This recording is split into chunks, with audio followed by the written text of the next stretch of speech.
आए सुनिए भैया, दूगो लड़की आपस में झगड़ा करतरी। एगो कहलिया कि रे बड़ी चर्चा बा तहार, आजकल बड़ी हल्ला बा।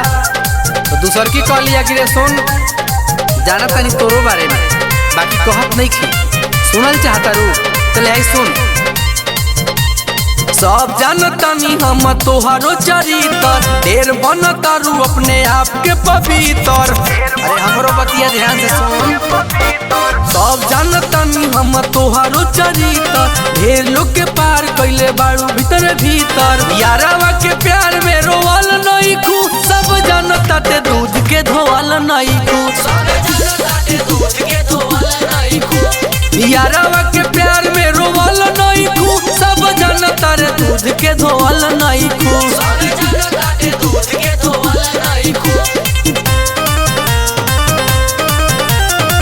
म्यूजिक बाय प्रद्युमन तहलका।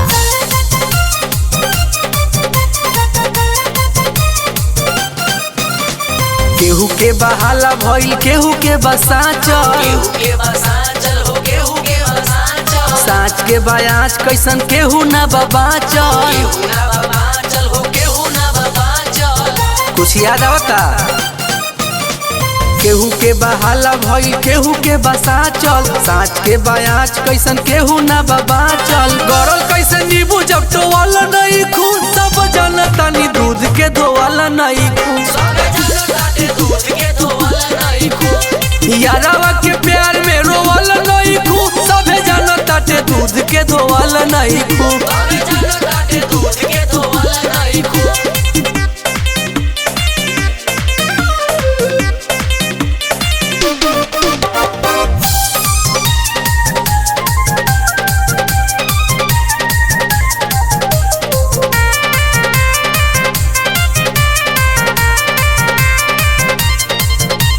छुपी ना छुपावला से प्यार आज कल के,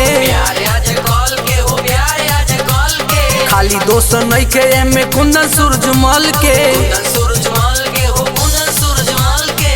बुझाइल कि ना? छुपी ना छुपावला से प्यार आज कल के, खाली दोस्त नहीं के एमे प्रेम सूरजमल के। यारावा के गोदी में सोवल नहीं खू, सब जानता नी दूध के धोवल नहीं खू। यारावा के प्यार में रोवल नहीं खू, सब जानता नी दूध के धोवल नहीं खू।